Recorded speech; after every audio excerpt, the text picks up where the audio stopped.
Welcome back, everybody, to the Insightful Podcast. We gain insight in order to move forward in life. Today, we'll be speaking about how to think 10 years ahead and make smarter decisions today. So, as you guys know, I like getting straight into this. There's 5 points that I want to go over, and I believe you should stay till the end because every single one of them is crucial if you want to think 10 years from now. So, the first one is the future you perspective. How imagining yourself 10 years from now can guide better choices today. Ask, what would my future self thank me for or regret?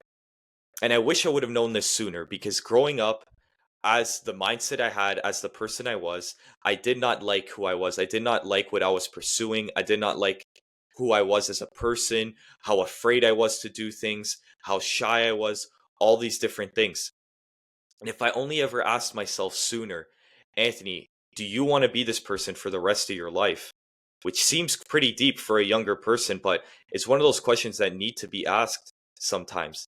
If I was able to, have that perspective of what would my future self think, maybe I would have made better decisions. Maybe I would have, been on a path of self improvement much sooner than when I discovered it, right? So I think the biggest thing we could do for ourselves is just think about who we want to be in the future. Who does the future you look like? What do they do on a daily basis? How do they treat others?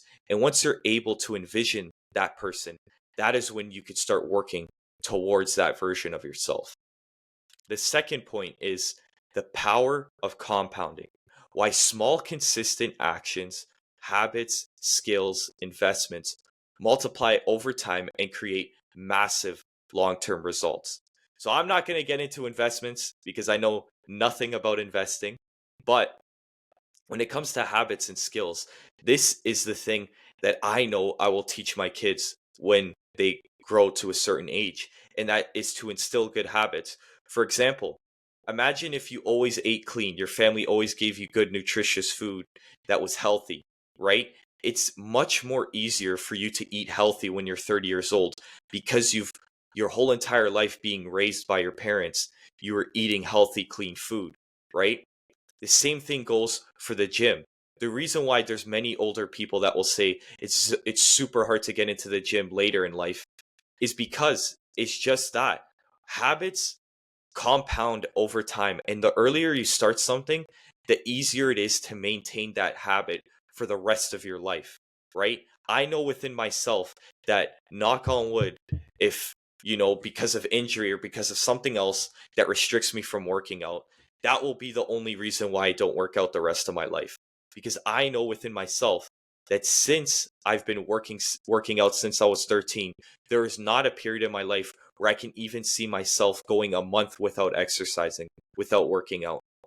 Maybe the type of training changes over time, but I know that fitness and health will always be something that is on the forefront of my mind for the rest of my life. So that is the importance of compounding.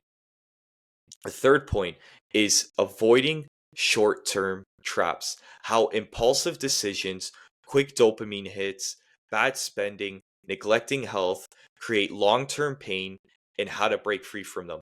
This is so true because how many people just the health implications to what happens to you when you're 50 or you're 60 or you're 70 is all because of what you were doing before. Yes, there are many diseases that are out of your control, and even if you're the healthiest person on the world, you could still be diagnosed with them. But there's many preventable diseases that if you just focus on your health, focus on your fitness, they can be prevented, right? And it's the same thing when I guess it comes to spending. If you're in a period of time where you're don't have as much money as you'd like, most of the time it's because you weren't making the right decisions a year prior or 6 months prior, right? Everything you are currently dealing with right now is because of something you did not too long ago, right? So if you avoid the short-term pleasures, the instant gratification, you'll realize that the future you will always be living a better life than you thought, right?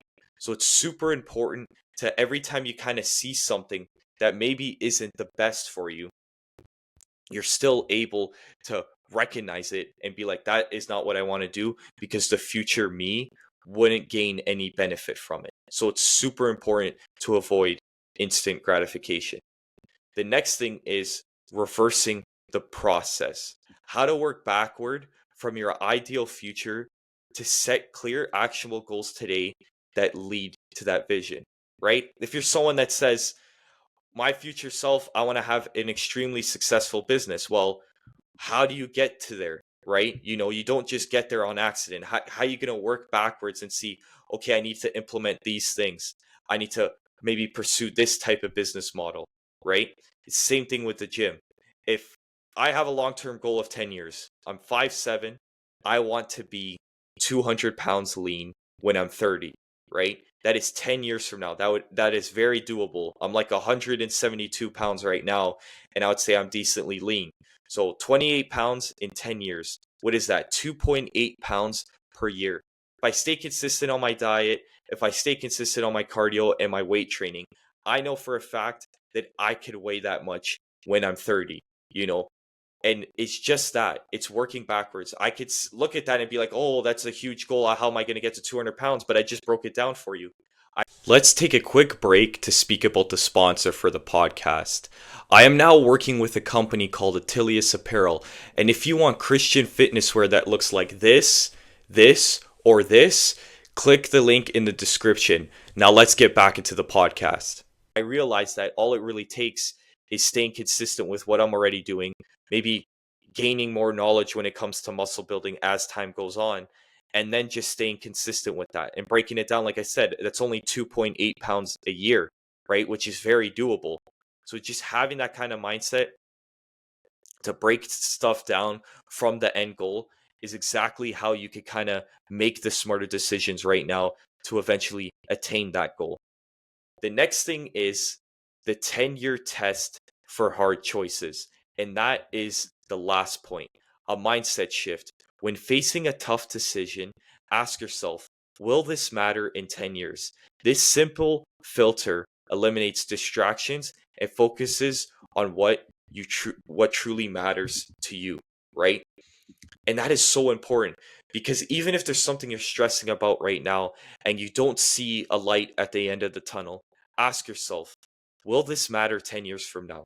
If it doesn't, stop stressing yourself out too much. And it also comes with sacrifices too, because if you are currently spending your time doing things that aren't, conducive of your goal, I guess, then maybe ask yourself, if it's not going to get me to my goal in 10 years from now, what is the point of doing it? And cut it off and shift your focus to something that actually matters, right? So I think just having that mindset with everything you do, what will me in 10 years, if it even will really matter, that is super important, and a super important mindset shift that could literally change the trajectory of your life. So that was all the 5 points I had for today. And I think that having this type of mindset is so important, because it will allow you to make smarter decisions in your day-to-day life. But if you guys made it this far, I want to say thank you. Remember to like, comment, and subscribe. And also let me know any future topics you would like me to discuss in the future. Take care, everybody, and I'll catch you guys on the next episode.